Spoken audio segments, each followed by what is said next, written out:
দেখুন আঙুর পাকতে শুরু করেছে। আর এখনই যদি আপনি এই গুরুত্বপূর্ণ পরিচর্যাটি না করেন তাহলে হয়তো আপনার আঙুরগুলো সব টকই থেকে যাবে। Hello friends, welcome to my channel দেশ এবং দেশের বাইরে থেকে যারা আজকে আমার ভিডিওটি কন্টিনিউ করেছেন প্রত্যেককে gardener TRIPS with Kamal YouTube চ্যানেলে স্বাগতম। ছাদ বাগানে আজকের ভিডিওর আলোচনার বিষয় পূর্বে আলোচনার মতো আঙুর। আঙুর ফল পাকার মতো হয়ে গেছে, অলরেডি পেকে গেছে। এই সময় আপনাকে বিশেষ পরিচর্যা করতে হবে, অর্থাৎ গুরুত্বপূর্ণ পরিচর্যা আছে এই সময়। সেই পরিচর্যাগুলো করলে অনেকে যে বলেন আঙুর ফল টক হয়, সেই টকের সম্ভাবনা কিন্তু 0%-এ নেমে আসবে। তো কি সেই পরিচর্যা, সেটি জানতে অনেকে উদ্গ্রীব হয়ে থাকেন। আসুন আজকের ভিডিও থেকে জেনে নিন, না স্কিপ করে কন্টিনিউ করুন।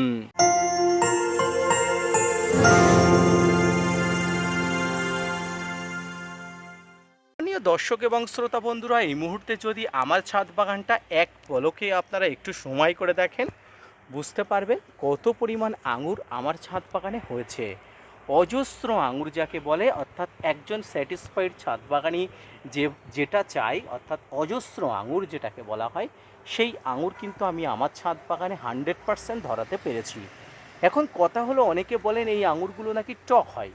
হ্যাঁ, আঙুরের বৈশিষ্ট্য অনুযায়ী কিছু আঙুর টক হয়, সেই আঙুরগুলো আপনার বুদ্ধিমাত্রার সাথে মিষ্টি করা যায়। তো সেটা নিয়েই আজকে কথা বলবো। প্রথমেই বলি, আঙুর টক হয় তার জিনগত কারণে, তবে এই টককে পার্মানেন্টলিভাবে আপনি নিরাময় করতে পারবেন ফল এসে গেলে। যেমন এই সময় আঙুরের ফল এসছে এবং আমি একটু আপনাদের দেখাই। এই আঙুরগুলো একদম কিন্তু পাকন্ত আঙুর, আপনারা দেখতে পাচ্ছেন পুরো পেকে গেছে, যদিও এখনও খাওয়ার উপযোগী হয়নি।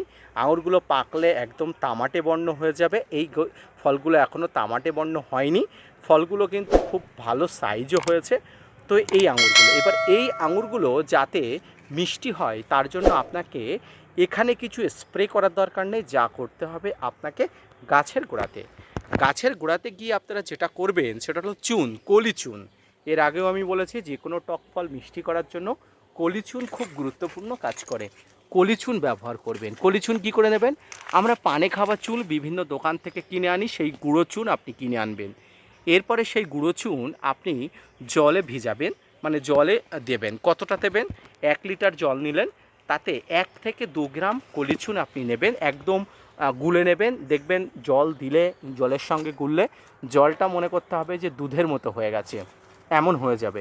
এবারে কলিচুন নিয়ে গাছের যে গোড়াটা আছে, গাছের গোড়াটায় কিন্তু আপনি একটু ভালো করে খুশিয়ে নিয়ে আপনি জলটা পুরোপুরি দিয়ে দেবেন। হ্যাঁ, পুরো জলটাই কিন্তু আপনি গাছের গোড়াতে দিয়ে দেবেন। এই কলিচুনে কি থাকে?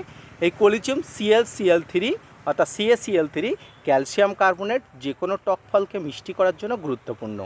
এছাড়াও কলিচুন বিভিন্ন জীবাণুনাশক হিসেবে কাজ করে, তবে টক ফল মিষ্টিতে এর অগ্রগতি কিন্তু ভূমিকা আছে।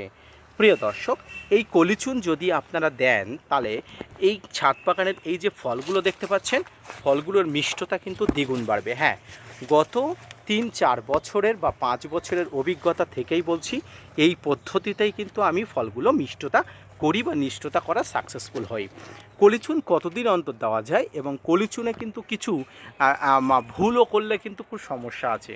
প্রথম কথা, কলিচুন 15 দিন অন্তর বা 1 মাস অন্তর অন্তর আপনাকে দিতে হবে, এবং কলিচুন দেওয়ার আগে মাটির পিএইচ মাত্রা বুঝে নেওয়া আবশ্যিক। পিএইচ মাত্রা 5-এর উপরে উঠলে কোনোভাবেই দেওয়া যাবে না। সেক্ষেত্রে অল্টারনেট অপশান আছে, সেটাও আমি আপনাদের বলবো। 5-এর নিচে থাকলে সবসময় কলিচুন ব্যবহার করবেন, খুব ভালো ফলাফল পাওয়া যাবে। প্রিয় দর্শক, যদি 5-এর উপরে থাকে কলিচুন, তাহলে অল্টারনেট অপশান হিসাবে আপনি দিতে পারেন শঙ্কের গুঁড়ো। হ্যাঁ, শঙ্খ বলতে আপনারা শামুককে বোঝেন। শামুকের গুঁড়োও কিন্তু প্রচুর ভালো কাজ করে যে কোনো ফল মিষ্টতে। যে কোনো দোকানে আপনারা শঙ্কের গুঁড়ো পেয়ে যাবেন। এই শঙ্কের গুঁড়ো পেয়ে গেলে সেখান থেকে কিন্তু আপনারা এটা নিয়ে শঙ্কের গুঁড়ো ঠিক ছড়িয়ে দেবেন, জলের সঙ্গে গোলার দরকার নেই, ছড়িয়ে দেবেন। এই কলিচুন প্রয়োগে যে কোনো টক ফল খুব ভালোভাবে মিষ্টি হয়। আপনারা দিয়ে দেখুন, আপনারা নিয়মিত যদি দিতে পারেন, ফলাফল কিন্তু আপনারা পরে কমেন্টস করবেন, এবং আপনাকে আমি গ্যারান্টি সহকারে বলছি, আপনি পরবর্তীতে আমাকে বলতে বাধ্য হবেন যে এই কলিচুন দিয়ে আমার ফলটাকে মিষ্টি করতে পেরেছি। এবং এখানে আঙুরের সাইজগুলো আপনাদের একটু দেখাই।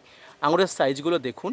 এই আঙুরগুলো কিন্তু অত্যন্ত মিষ্টি হয়। আমি বলছি, দায়িত্ব নিয়ে বলছি, অত্যন্ত মিষ্টি হয়। এই আঙুরগুলো কিন্তু আমাদের এলাকাতে মাঠে যে কোনো জায়গাতে চাষযোগ্য বা যে কোনো জায়গাতে আপনি করতে পারেন, যেটা আমি আগামী দিনের জন্য পরিকল্পনা নিচ্ছি। চারা নেওয়ার যোগাযোগ করতে চাইলে অবশ্যই এই ধরনের আঙুরের চারা আমার কাছে অ্যাভেলেবেল আছে। আপনাদের নিজের দায়িত্বে এসে চারাগুলো নিয়ে যেতে হবে, কোনো প্রকার অনলাইন ডেলিভারি কিন্তু হয় না। তো এই কলিচুন দিয়ে আপনি আঙুরের তেলকে মিষ্ট করা বা আপনি যে শঙ্কের গুঁড়ো দিয়ে আঙুরগুলোর মিষ্টি করার যে পদ্ধতি বলে দিলাম, এর পাশাপাশি ছাদ বাগানে প্রচুর পরিমাণ আঙুর ফলানো নিয়ে প্রতিদিন তো আপনাদের ভিডিও দিই, আপনারা অবশ্যই সেই ভিডিও দেখেন এবং উপকৃত হয়েছেন। তাই আজকের ভিডিওটি শুধুমাত্র আঙুর ফল মিষ্টতা করার জন্য, কারণ আঙুর ফল অলরেডি পেকে যাওয়ার উপক্রম হয়ে গেছে, অলরেডি পেকে গেছে এবং এই যে ফলগুলো সবগুলো কিন্তু পাকা। এখানে কিন্তু আপনার এই পরিচর্যা না করতে পারলে ব্যর্থ। আপনি আঙুর ফল যখন টক হবেন, খেতে পারবেন না, তখন মনে হবে যে এত খরচা করে এত কষ্ট করে কিন্তু আপনি বিফল হয়েছেন। সেটা যাতে না হয়, এখনই আজ থেকেই কিন্তু পরিচর্যা শুরু করে দিন। ফলাফল কয়েক দিনের মধ্যে, কয়েক মাসের মধ্যে আঙুর হারভেস্ট করলেই কিন্তু বুঝতে পারবেন। ধন্যবাদ।